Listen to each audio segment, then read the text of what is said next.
Lord's good. Yes, He is. Amen. He's better than good. Sure time. You know, God said He'd give us peace. Amen. And right there is the most peaceful picture I've seen in ages. Amen. Isn't it good to know that we can lay down at night and be Yes. just at peace with God like that young child is? She's out. Here tonight. Amen. Amen. That's going to be totally long. Except that one. I'll tell her because 3 or 4 nights ago she wasn't sleeping like that. That's right. Is that her? She's had a rough time. Amen. Amen. Praising God for healing and wholeness. Yes. Thank you, Jesus. No, I know the Lord's going to do great things in our lives, and we don't need to be discouraged because, like Martin said, He's pledged His faithfulness to us. He has. You just got to hold on to God. I like what Lorna said a couple of weeks ago. She was teared. Somebody was talking about the miracle and healing, and she was telling somebody the difference between the miracle and the healing. You know that sometimes God just does the miracle right then and there, and there's no explanation for just flash bang and it's done. And I've seen Him do that in our own lives. But then sometimes He allows that healing just to take over some time.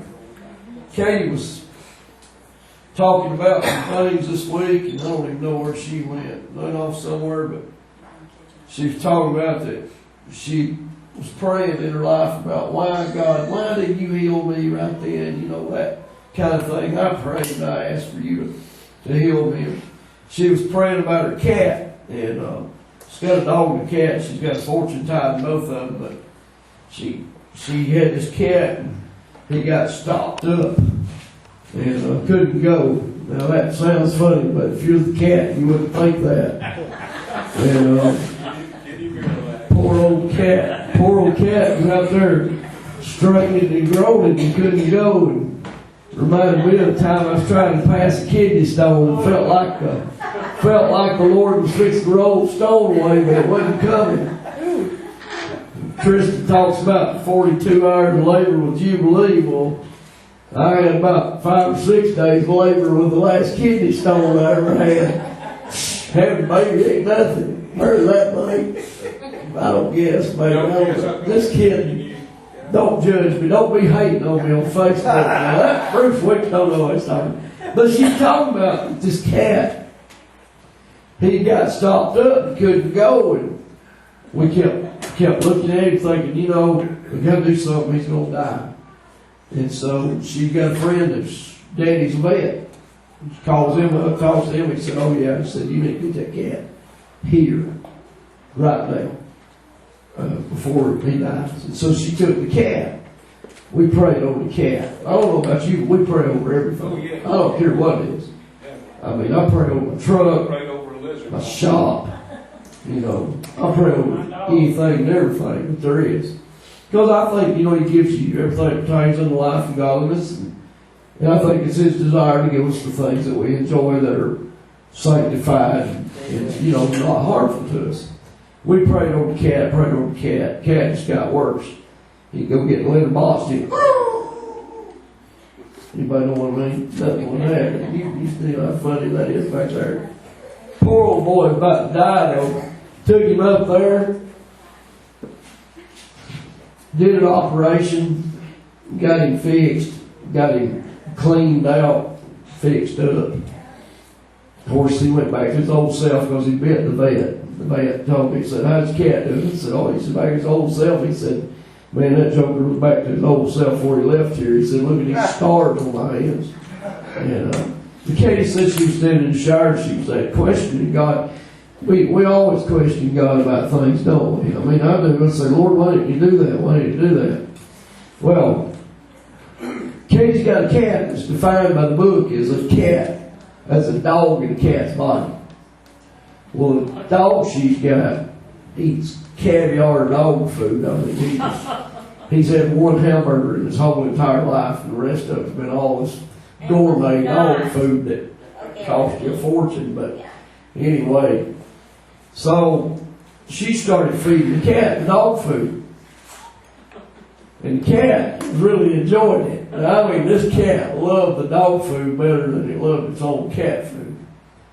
But what she didn't realize, and what I didn't realize, and none of the rest of us realized, was we was killing the cat. Because he was constantly eating this stuff and it was doing him no good. And finally it just backed him up, and next thing you know, he was about to have an explosion. So had to go through all that. Kate said, well, I'm standing in the shower and I'm praying, I'm asking Jesus, how come you didn't heal the cat? And said, he just dropped it in her heart and said, listen, if I would have healed that cat instantly, you'd still be feeding that cat the wrong thing. Amen. So sometimes the Lord allows us to go through a trial, a desert place. I found that every time the Lord didn't do something instantly in my life, I always learned something out of it. And I think it's when you get yourself to that point where you can stop and say, Lord, what are you trying to show me? What are you trying to do? I think when you get to that point in your schooling, ain't nobody school you like the Holy Ghost. I mean, Martin's good. He can teach you homiletics, hermeneutics, Greek, Hebrew, everything you ever want to know.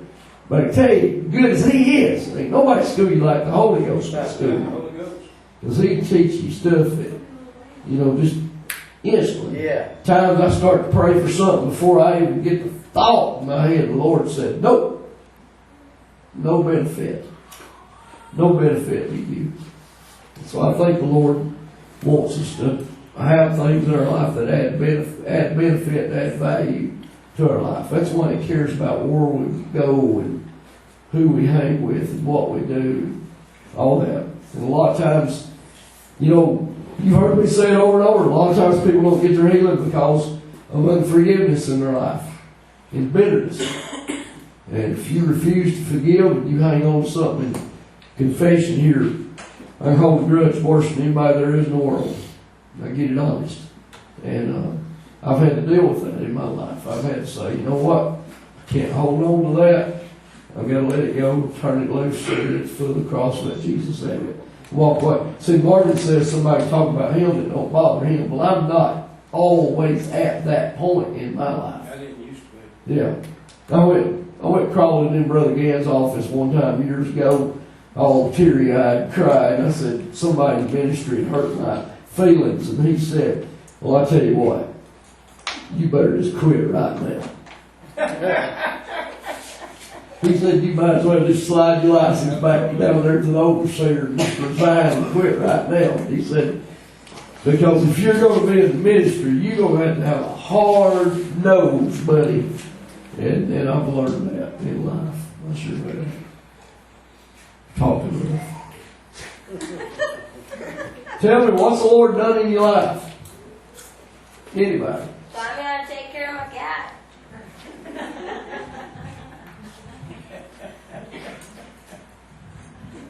I prayed for a lizard one time. I had my cat keep on. And it got sick in the middle of the night, and we prayed for it and took it to an emergency vet, something down the other side of the land, and spent nearly $200 on that kid. There was a greater lesson in that cat situation because my friend's dad told me, he said that the procedure that he had done on my cat usually would cost over $1,200. I don't have $1,200. I don't have more than $1,200 to spend on my cat. And I had went to school for welding, and I always wondered why I had done that, because it wasn't like I wasn't a little girl dreaming of welding, I always wondered why that had happened, why I pursued it, why I had 2 welding jobs and then figured out that it wasn't my passion, all this stuff.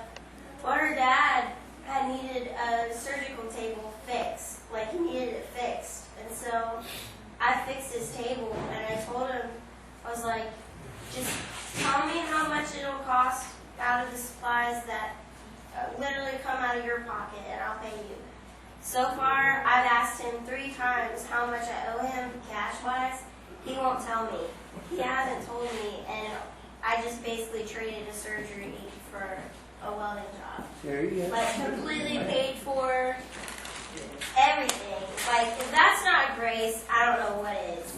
And he dropped everything to help me with my cat. He was on his way to go to his father-in-law's house for Thanksgiving. And he called his wife and he's like, hey, Katie's cat's, dying. Like, I need to take him up to the office and work on him. And he told me that she had said, yeah, you need to go do that. Katie's family. And so it completely blew me away. Just how well God puts everything together.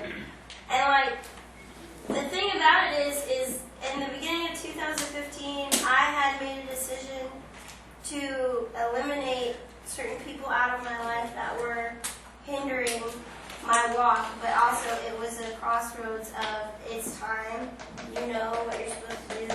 I knew that God was telling me enough was enough. It's time to walk away from this person. And when I walked away from them, I met Susanna, my friend. And I just thought about it. I was like, God knew one day that my cat was gonna need surgery, and he had done all this prep work, just so that I wouldn't spend a Thanksgiving miserable by myself with a dead cat. And he loves you he loves me that much that he thought of that, because he knew it was going to happen. It just blows my mind. My God shall supply all of your needs. That's right. Even if it comes to the needs of your cat. Exactly. Your dog or I'll tell you lizard something. or whatever. You're talking about animals. Now, this has been years ago. I had a black lab. 2 or 3 o'clock in the morning, the Lord woke me up out of bed and said, "If you'll go up there and lay hands on that dog, I'll heal that dog." I said, "Lord, at 2 or 3 o'clock in the morning, you want me to go out and heal this dog?"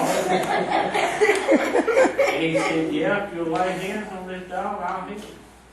So I went out there, laid hands on the dog. I was giving the dog up for dead. I mean, he was running there just lifeless he could be.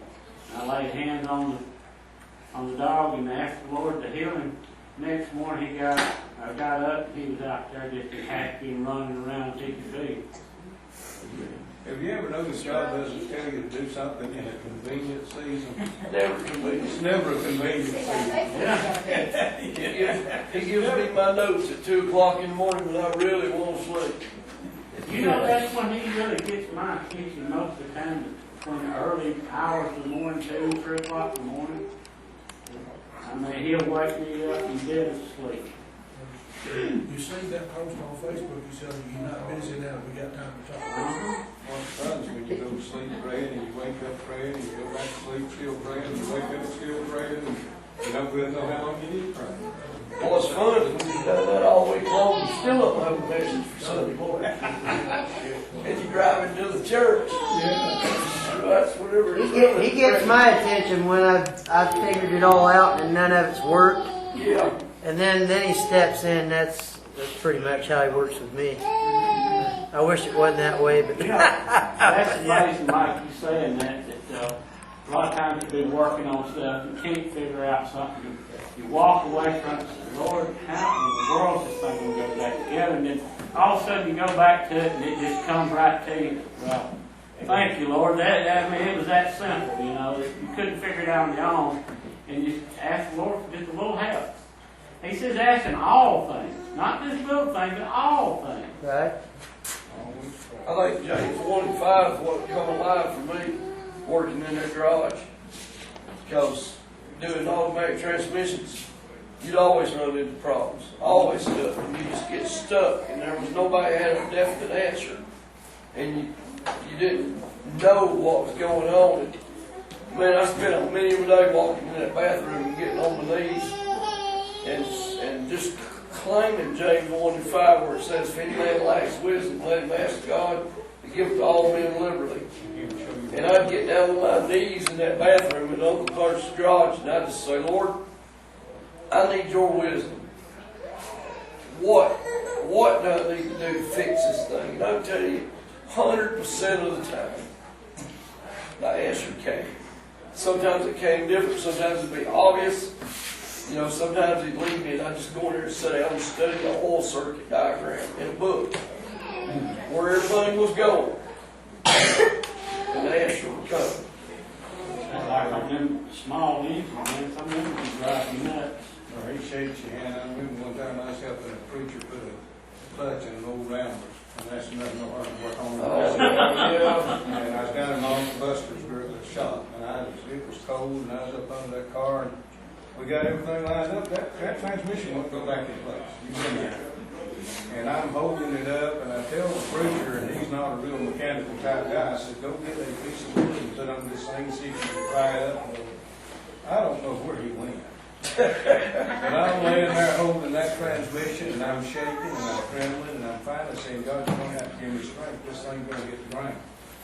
And all of a sudden, my hand slipped, and when I did, that thing went right in place, hit the bolt over mine.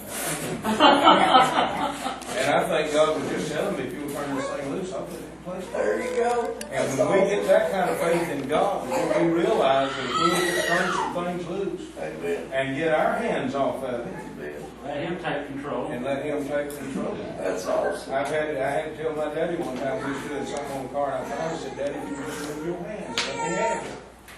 And he did, and sometimes God's telling us that if you just get your hands out of the situation, I'm trying to help you, you're trying to hold that transmission up, turn it loose, I'll put it in place for you. And he did. I never have figured out how that one happened. I mean, I'm talking about 3 or 4 inches, and it just went in place, hold mine Fell up, right in. everything perfect. Well, about last year, I put that motor in my truck, and it did not want to go in there for nothing.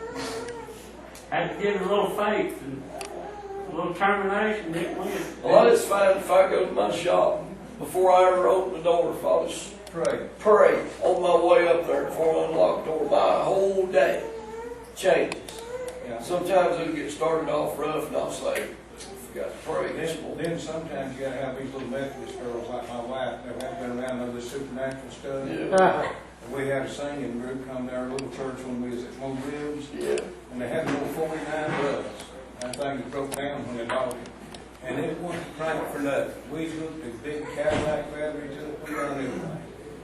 After a while, Cheryl turned around and says, "Come get in there and crank it." I said, "Why?" She said, "I tell them that I prayed for it, that I just anointed the Lord and prayed for it. Tell them to get in there and crank it." I turned to the guy and looked at him, I said, "Get in there and crank it." He said, "It ain't going to crank." I said, "My wife just prayed for it, crank it."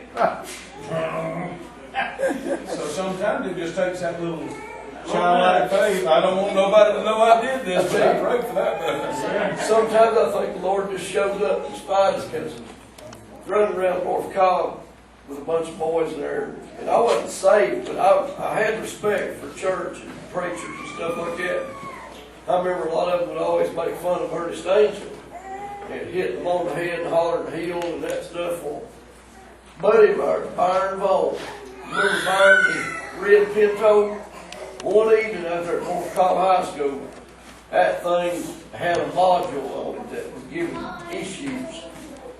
And that thing would not crank, and it spun over and spun over and spun over. Somebody put jumping cables on it, still trying to spin it over. Somebody said, "Byron, why don't you pray for it?"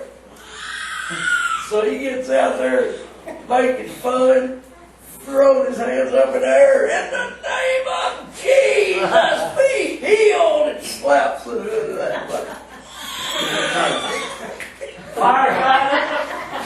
He sold that car, they were still running. Isn't it amazing how God can use our ignorance? I'm telling you, we all just stood back and he said to her, going, Did he become a believer? "Oh, I think he was a believer. Sometimes, I'm not sure." He changed. I ain't seen him. You know, I've had them on modules like that get hot on them forward and go out there. Knowing that it's not the right thing to do, take a glass of water and throw them in Oh, yeah. it fire up like something go again. Yeah, heat soap melts in the back of it. Just throw water on it and get it going. Do something radical. I want to do something radical for Jesus this year. Let's go on a mission trip this year. Got 3 of them coming up. Let's go plunder hell. Let's get out of Georgia for a little bit. Come on, you chicken. Somebody check it out. Go with us. Jimmy, you ready to go? Come on, man. Let's do it. Tired. Hey, the harvest is ready. Laborers are few.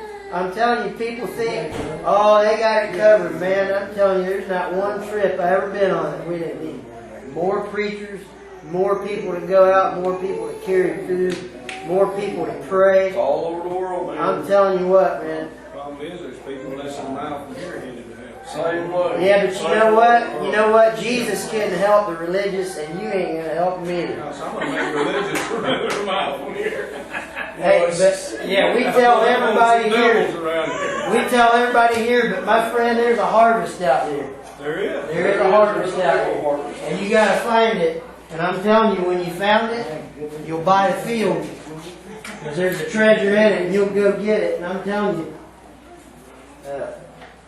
you the truth right now. I love my people here, but I hear it all the time. Well, people here need Jesus. You got that right. They need it everywhere. They need it everywhere, but man, I'm telling you. Down where I started my church at, there's a place of 1 mile that they made 84 arrests in one night for drugs.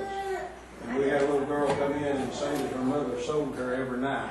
Yeah. That's going on right at North Canton. Yeah. There's a need for Jesus everywhere. Hey, that's a rough hole up through there, man. Yeah, but let's do something different. That's what I'm saying. I'm from the South, and I just told her, Katie, it's hard to get Southerners to do something different. Try something different. Hey, y'all look at me like I don't like him. I'm like you. I don't care if you don't like me or not. I'm going to tell you the truth. I'm going to tell you the truth. What's your problem? Let's go. Let's go. If you're the hands and feet. Hey, let's go, man. You called me a liar. Go with me. I'll prove it. I'll prove it. We've seen the eyes open. We've seen the dead raised. We've seen the sick healed. I'm telling you what. Let's do something different in 16. So, there's going to be a lot of people say, forget it. I ain't doing it. But there might be one. I'm here. I'm right here. There might be one. There might be another one. That's it. Go with us. Go with us. I'm not concerned about the ones that don't want to go. I'm concerned about the ones that want to go. Let's go get them. Right here in Cherokee, right in Pickens, in Honduras, in Africa. Let's go. Let's get off our butts. Let's move. Let's go to Kentucky. Let's do it. Let's do something radical for Jesus this year. Can I tell you what I saw last night in Kentucky? I don't know, has anybody here ever seen the sky red at night? What? Seen the sky red at nighttime? Yeah. Well, what is that? Talking about you saw it in Kentucky. We were up there last night. It's smog. No, it was small. It was a Where was you at? I was in Batesville, Kentucky, eastern part of Kentucky. Right side of the interstate, left side of the interstate. We went up 75 and got off and went east 30. Okay. We was back like we were going to. We were coming at 10 o'clock last night. We had been up to one of our sons, and we had left his house, and we were going to where we were supposed to down last night. In fact, it was just as red. I mean, there was no sun up there yesterday. It rained. It was cloudy. Everything was last night. The sky was red. I ain't telling what you went and saw up there. That is such a weird place. We lived there 2 weeks ago. I mean, I had never, Bruce, I'm 69 years old, and I've been out a lot of times in my time. I have never saw anything like that in my life. Well, I'll tell you what, we've been going to Larry Woods up there. And man, I tell you what, we have seen some rough. You'll see more crazy stuff too. Guarantee you that. I'm going to a different town, Larry Woods, and everything. No, I've Oh, been. that big Christmas. We go up there. Down the bridge. Just a slide guitar. You couldn't put modern day. Basically.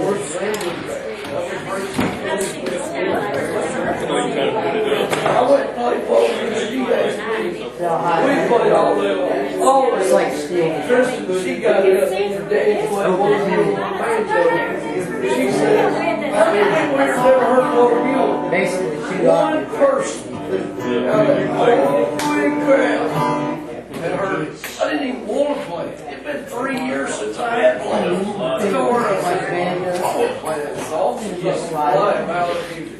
voice. Very hard to learn to walk around. We had one man that came in, You know, to some it's like, to me, it's depending on what you want to play. well, what we usually do is, we'll play 45 minutes or so. The crowd be like 6,500. 3,800. I will, you ready to go? Let me, Any town looks like one. About 2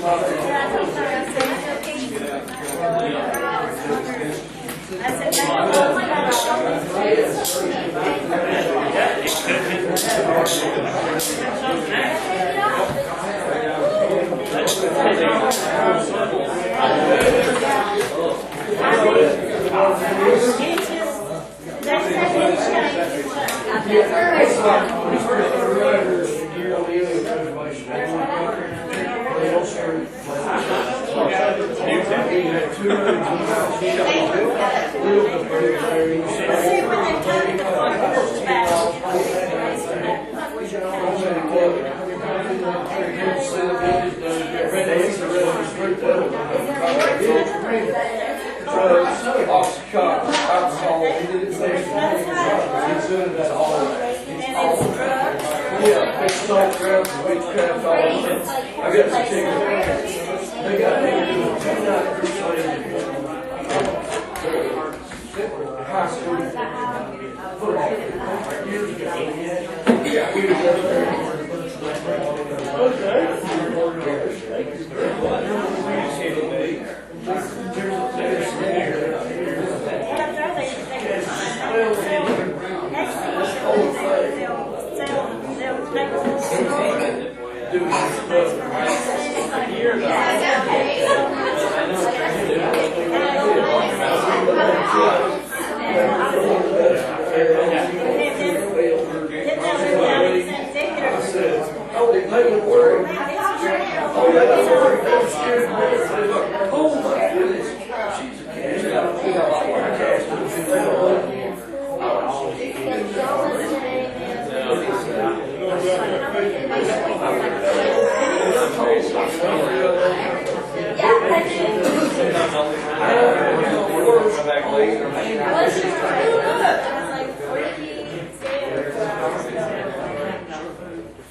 Red.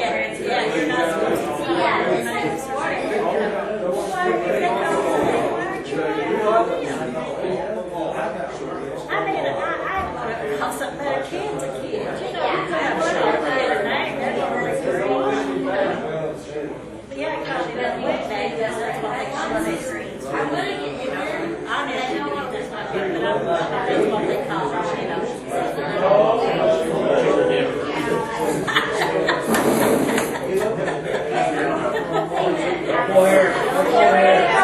Kids, we all had this thing,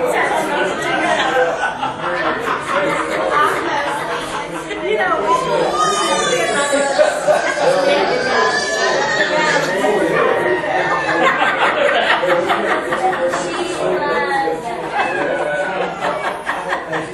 we had a good dance for everybody, but it was just some fun, you know.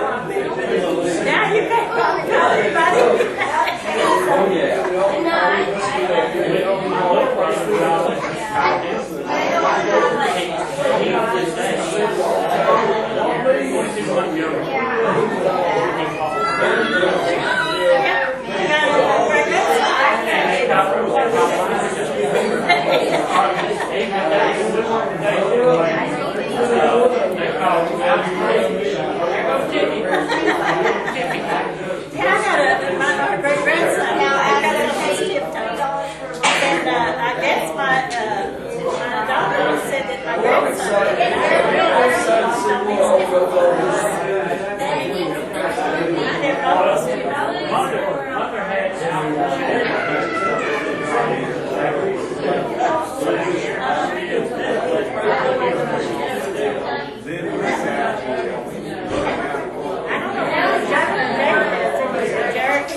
I can't remember some of the names we used to have in school.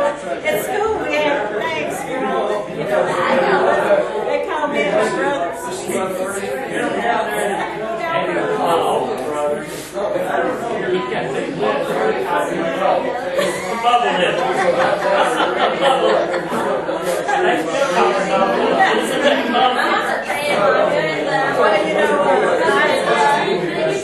My boys just call me Yard.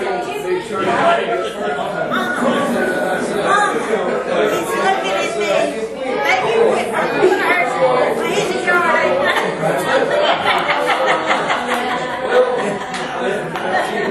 Yeah, I think my kids are something else. Yeah, they're always looking at me.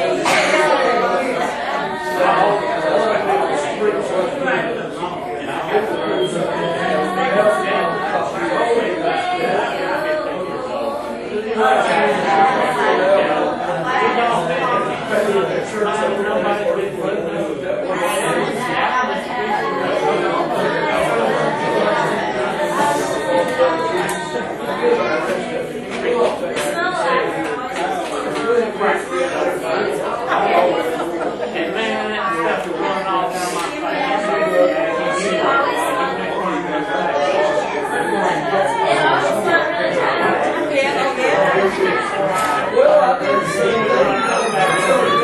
You were taking up the offering. Down here, whatever was going on. I see you taking up the offering. I sat down there. I sat down there. Man, I heard you.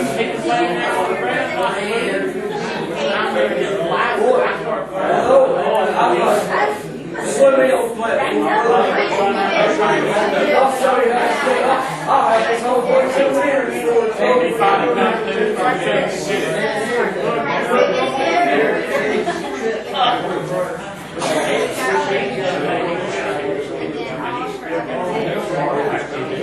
But I tell you what happened.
Well, he was about 15,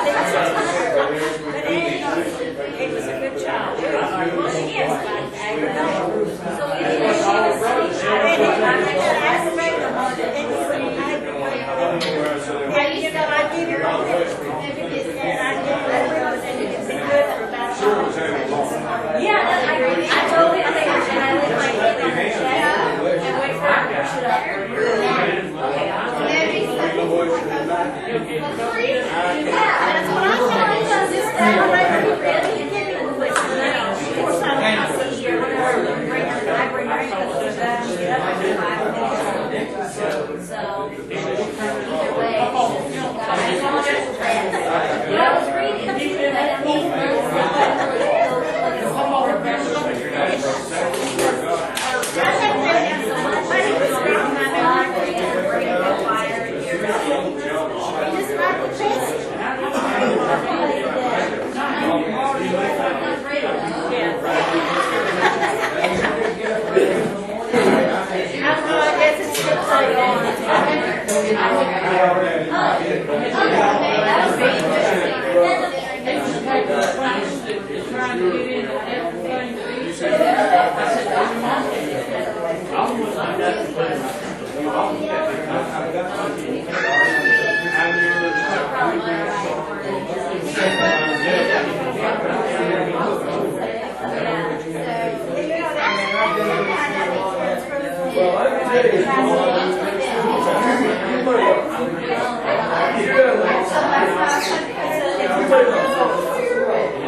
That thing don't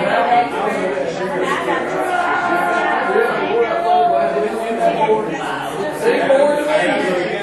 It might be more than some people on that. Let me tell you,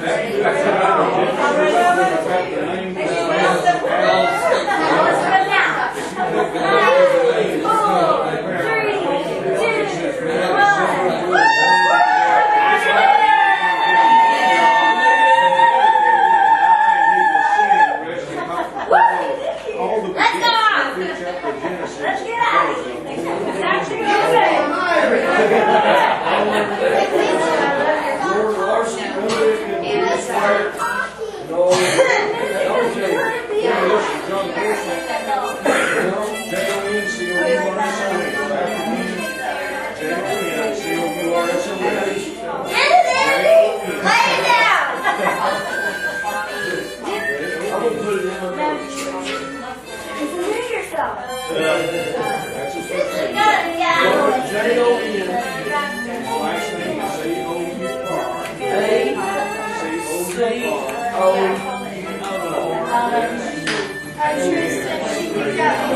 Everybody knows who you live again. Go into his place, his Bible study. Those are really cool, and they kind of look like my boots. Right. That's good. I really like them. All right, you guys, and I'm a good grandma, so we can say goodbye. Hey.